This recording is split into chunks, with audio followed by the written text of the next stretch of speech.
আর ওমরার জন্য যাবতীয় যে খরচ আছে আমি ওনাকে দেব। সম্প্রতি সামাজিক যোগাযোগ মাধ্যমে একটি ভিডিও ব্যাপক ভাইরাল হয়, যেখানে দেখা যায় একজন বৃদ্ধ ব্যক্তিকে পশুর হাটে জাল টাকার নোটের বান্ডেল হাতে কান্না করতে। খোঁজ নিয়ে জানা যায় ওই ব্যক্তির নাম রইস উদ্দিন, নাটোরের সিংড়া উপজেলার বাসিন্দা তিনি।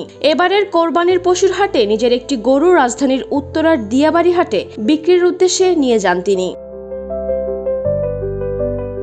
5 জুন বৃহস্পতিবার 1,23,000 টাকায় গরুটি বিক্রি করেন, কিন্তু সেখানেই জালিয়াতির শিকার হন তিনি।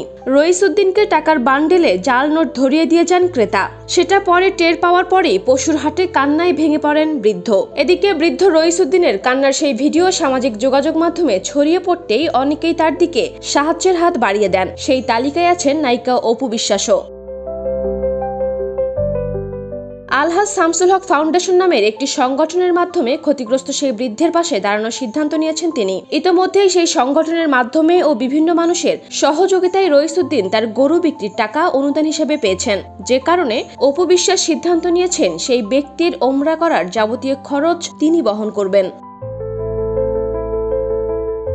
এ বিষয়ে অপু বিশ্বাস বলেন, ফেসবুকে চাচার ভিডিওটি দেখলাম, তিনি গরু বিক্রি করে জাল টাকার নোট পেয়েছেন। ওনারা তো খুব গরিব মানুষ, একটা গরু বিক্রির জন্য দূর দূরান্ত থেকে আসেন। বিষয়টি আমার চোখে পড়ার পরই তার খোঁজ করতে শুরু করলাম। তখন দেখলাম একটি সংগঠন তার সঙ্গে যোগাযোগ করেছে এবং তারাই আমাকে জানালো চাচার গরু বিক্রির টাকা ইতোমধ্যে উঠে গেছে।